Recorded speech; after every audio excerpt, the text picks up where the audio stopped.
आज मैं अपनी ट्रक वाली साइट की तरफ आया था और अपने सारे एम्प्लॉइज को समझा रहा था कि आज कहाँ डिलीवरीज करनी है। सुबह ही हमें 45 प्लस ऑर्डर्स आ गए थे और शाम 5:30 बजे तक सबको डिलीवर करना था। अब हमारा ट्रांसपोर्ट का बिजनेस बढ़ते जा रहा था तो हमने 7 और नए ट्रक्स खरीद लिए थे, जिसमें फूरियो, नए 407 और बाकी सारे ट्रक्स शामिल थे। अब जल्दी मैं ड्राइवर्स को सारी बातें समझा देता हूँ और अब बारी थी ट्रक्स के रवाना होने की। ठीक सुबह के 10:30 बजते ही हमारे सारे के सारे ट्रक स्टार्ट होते हैं और उसके बाद निकल पड़ते हैं अपनी मंजिल की तरफ डिलीवरी करने के लिए। मेरे ट्रक्स तो मोस्टली काफिले में ट्रैवल करते हैं क्योंकि पिछली बार हमारे कई ट्रक्स को लूट लिया गया था। अब ट्रक्स के जाने के बाद मेरा यहाँ का काम खत्म हो गया था तो मैं अपने मैनेजर को बोलता हूँ कि सारी की सारी रिपोर्ट्स मुझे ईमेल कर देना। फिर उसके बाद मैं अपनी बाइक पे बैठा और उसे स्टार्ट करके मैं निकल पड़ा सीधा अपनी वर्कशॉप की तरफ। वर्कशॉप पहुंचने के बाद मैंने अपनी बाइक को पार्क किया और वहाँ पे देख के पता चला कि बहुत जोरों शोरों से काम चल रहा है। एक बंदा अपनी वेन्यू का फेसलिफ्ट करवाने आया था तो दूसरे बंदे की सिटी में कुछ प्रॉब्लम आ गई थी और एक बंदा तो अपनी बलेनो में नेक्सॉन की बिल्ड क्वालिटी चाहता था। ये सब काम तो अच्छे से हो रहा था लेकिन मैं जिस काम के लिए आया था वो बहुत दिनों से पेंडिंग पड़ा था। रिस्टोर होना तो दूर की बात, S11 क्लासिक का भी बहुत बुरा हाल था। अब जल पड़े कि उस भयानक रैम चैलेंज के बावजूद भी मैंने अपने स्कॉर्पियो को लगभग पूरी तरीके से रिस्टोर कर लिया था। सारी चीजें होने के बाद मैं बस रियर साइड में थोड़ी सी वेल्डिंग कर रहा था, लेकिन मेरा इस बात पे ध्यान नहीं गया कि गाड़ी के पीछे थोड़ा सा पेट्रोल गिरा हुआ है और बदकिस्मती से वेल्डिंग करते हुए कुछ चिंगारी उस पेट्रोल में जा गिरी और इतनी छोटी सी गलती की वजह से उस पेट्रोल ने आग पकड़ ली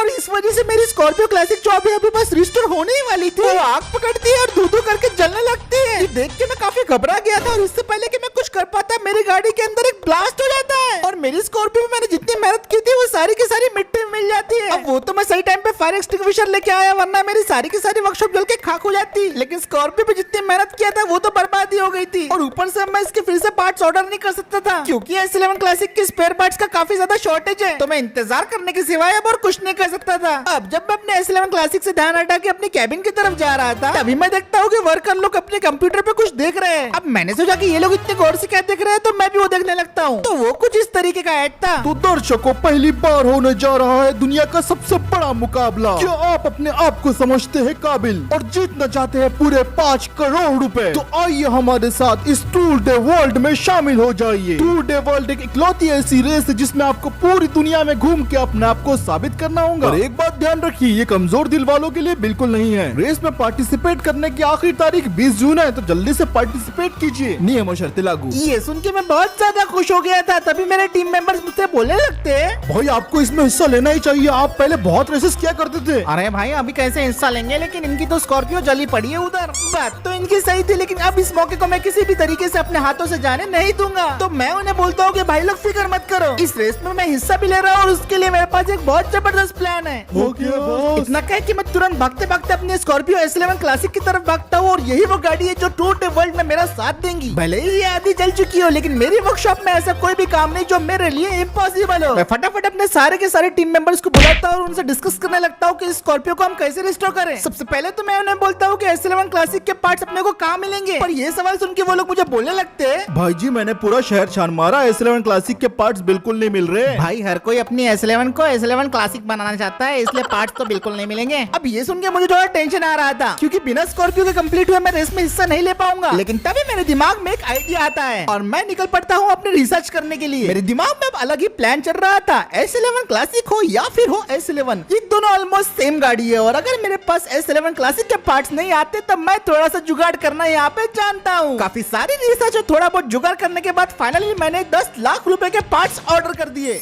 और इन पार्ट्स की डिलीवरी जल्दी होने के लिए मैंने 1 लाख रुपए एक्स्ट्रा भी पे कर दिया। अब मैं इंतजार कर रहा था इन पार्ट्स के डिलीवर होने का। अब जब तक इस गाड़ी के पार्ट डिलीवर होंगे तब तक हम इसमें काम करना शुरू कर देंगे और सबसे पहला काम है इस गाड़ी को टोटली शेप में लाना। उस बंदे के हिसाब से ये रेस वर्ल्ड के अलग अलग सिटीज में होने वाली थी तो इसके लिए इस गाड़ी को ऑलराउंडर बनाना जरूरी था। गाड़ी के ऊपर चढ़ के मैं अपने हाथ में ब्रश लेता हूँ और इसके टुकड़े करना शुरू कर देता हूँ। वर्कशॉप के बाकी टीम मेंबर्स को लग रहा था मैं कोई पागलपंती कर रहा हूँ, लेकिन मैं अच्छी तरीके से जानता था कि मैं स्कॉर्पियो के साथ क्या कर रहा हूँ और मेरा सिंपल मकसद ये था कि इसके 2 टुकड़े करना है। ये अभी तक का सबसे टफेस्ट काम था मेरे लिए और टीम मेंबर्स के लिए भी, लेकिन फाइनली 12 घंटे काम करने के बाद हम उस चीज में सफल हो जाते हैं जो हम करना चाहते थे और अगले दिन मैंने स्कॉर्पियो के लिए जो पार्ट्स ऑर्डर किए थे वो सारे के सारे ट्रक में आ जाते हैं। सो पार्सल, ये पार्सल वर्ड सुन के मैं बहुत ज्यादा खुश हो गया था कि क्योंकि फाइनली जो मैंने पार्ट्स मंगाए थे वो आ गए थे, वो भी बिना किसी दिक्कत के। उसके बाद फिर डिलीवरी बॉय मुझसे ओटीपी मांगता है, मैं उसे ओटीपी दे देता हूँ। ओटीपी वेरीफाई करने के बाद मैं उससे बोलता हूँ कि भाई सारा सामान उतार दो, तो वो फटाफट ट्रक में जाता है और सारा के सारा सामान उतार देता है। और फाइनली अब हमारे पास सारे पार्ट्स आ गए थे। हमने नए लाइट्स का सेट मंगाया, S11 की ग्रिल मंगाई, नया बम्पर मंगाया, नई चेसिस और बॉडी शेल मंगाया, और इसके लिए हमने एक्स्ट्रा कैप भी मंगवा लिया, नए रियर लाइट्स और सबसे बेहतरीन इसके ऑल व्हील ड्राइव व्हील्स जो इसे परफेक्ट ऑलराउंडर गाड़ी बनाएंगे। पार्ट्स तो सारे आ गए थे, लेकिन सबसे टफेस्ट चैलेंज था इन पार्ट्स को अपने S11 क्लासिक में फिट करना। आसान तो नहीं था लेकिन नामुमकिन भी नहीं था, तो हम सब मिलकर इस काम को शुरू कर देते हैं। सबसे पहले तो बेकार S11 क्लासिक के पार्ट्स को हटा के अपने नए वाले पार्ट्स लगा देते हैं। S11 क्लासिक का रियर तो पूरा बर्बाद हो चुका था, जिसकी जगह अब एक नया रियर लगने वाला था और ये हमारी गाड़ी को टोटली नया लुक देने वाला था। अब हमारी स्कॉर्पियो भी मैक्सिमम न्यू पार्ट्स लग चुके थे, लेकिन अभी ये बीच में से आधी कटी हुई थी, जिसकी वजह से काफी अजीब भी लग रही थी। लेकिन अभी इसके ऊपर कैप लगने वाला था। अब क्योंकि मैं इतनी बड़ी रेस में हिस्सा लेने जा रहा हूँ, तो मुझे जरूरत थी एक बहुत ही बेहतरीन इंजन की, जो कि पूरे 3 दिन लगा के हमने रेडी कर लिया था। इसको हमने स्पेशली अपनी स्कॉर्पियो के लिए ट्यून किया था और फाइनली हमने इस इंजन को अपनी स्कॉर्पियो में फिट कर दिया था। अब हमारी नई नवीली स्कॉर्पियो का लुक आने लगा था और ये बहुत ही ज्यादा बेहतरीन दिखने वाली थी और मैं इसके फाइनल रिजल्ट का इंतजार कर रहा था। मैक्सिमम काम तो इसमें हो चुका था, तो अब बारी थी इसके अंदर नया पेंट करके इसके अंदर नई जान डालने की।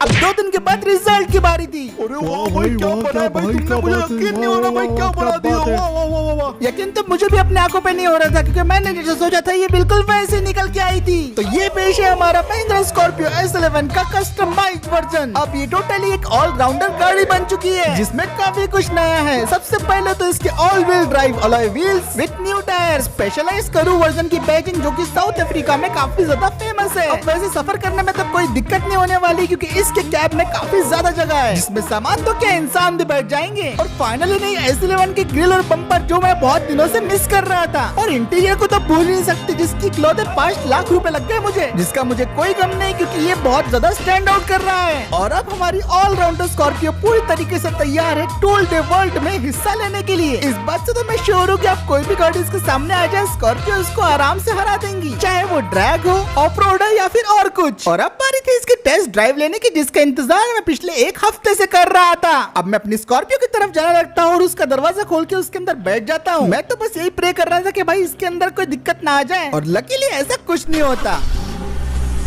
बिना किसी प्रॉब्लम की गाड़ी स्टार्ट हो गई थी। और इसके बाद अब मैं गाड़ी को लेके सीधा गैरेज के बाहर जाने लगता हूँ। गैरेज का दरवाजा खुलता है और फिर मैं गाड़ी को लेके सीधा आ जाता हूँ रोड पे। पहली बार चलाने में मुझे थोड़ी ऊंची और अजीब लग रही थी, लेकिन इवेंचुअली मुझे इसकी आदत पड़ गई और भाई साहब ये बहुत ही ज्यादा भयंकर चल रही थी। नॉर्मल स्कॉर्पियो के मुकाबले इसके अंदर 4 गुना ज्यादा पावर था, जिसे मैं लिटरली महसूस कर पा रहा था। ऐसी गाड़ी मैंने जिंदगी में कभी नहीं चलाई थी, लेकिन रोड पे इसका फुल पोटेंशियल कहाँ पता चलने वाला था। तो मैं फटक से इसे लेके चले जाता हूँ ऑफ रोड, और अब मैं इसको भगाने लगता हूँ पूरी रफ्तार से।